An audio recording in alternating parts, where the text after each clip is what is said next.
Good bands really are chemistries, it's like a chemistry going.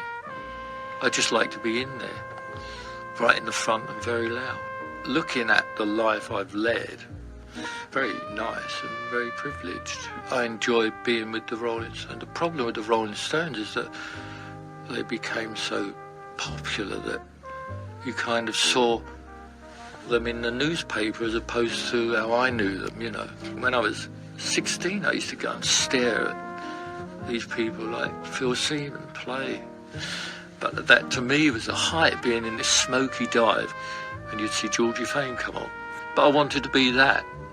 I thought that was the most glamorous life you could lead. That was between engagements. I'd moved from one job and I was waiting to get another one. And in fact, when I joined the Rolling Stones, I used to live with my parents at weekends and stay with them in the week. And I'd have the Advertisers Weekly and go through it, looking for jobs, while listening to the great Jimmy Reed. I can see this huge radiogram, they're called, that Brian put it on the 45s. And Mick would be at college and I'd be, as I say, looking for jobs. And the longer it went on, I had more work going with the Stones than whatever. I live in TCM world, Turner Classic Movies. We make records in a really old-fashioned way. We go in, that's how we sit and Keith will play this song over and over again and we play to it. And it'll either work or it won't, and that's how Keith works. Because sometimes you do a one take and they're good. I hate leaving home, but as my wife says, it's time you went to work. Because I don't actually do anything other than play the drums. It's the same worry, those first 5 shows. Is it going to be all right? I get like that every night I go on, yeah. I think you have to, otherwise it'll be terrible. I never sit down and just play. I always sit down and think about it, then play. But I've never liked that sort of showman drumming. To me, I've always preferred band drummers. I much prefer Shadow Wilson and Kenny Clarke type of drumming. I mean, my favourite drummers are not great showmen or great soloists. I heard Chico Hamilton.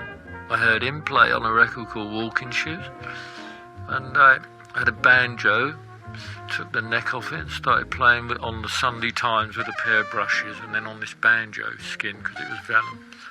Then my dad bought me a set of drums. I was brought up at a time where the jobs were the same, there's no difference to playing with, I don't know, an R&B band as they call it, or to a jazz group, There are subtleties and nuances that are there, but most of it, it's basically physically the same. It's time. You have to keep time and you have to keep certain things together, hopefully. It's all the same, one is just a one noise. There's nothing more thrilling than going on a stage with all that chaos going on. There isn't. It's incredible to have lived through it. I learnt to listen to the blues more when I was staying with Keith and Brian, because that's what we used to do all day, was listen to Jimmy Reed and Chuck Berry all day long, and then go out and play it in the evening. And I learnt how good Earl Phillips, who was the drummer with Jimmy Reed, was there. A very, very subtle drummer, actually, although it sounds like crashing and banging. It's a life that I've always, in a Hollywood kind of way, loved, The smoky nightclubs, 4 o'clock in the morning, 52nd Street, Parker playing. When I first went to New York with the Stones, the first thing I did was to go to Birdland, and that was it. I'd seen America. I didn't want to see anywhere else, that was it. I got to Birdland and the rest of it was just waiting to go home.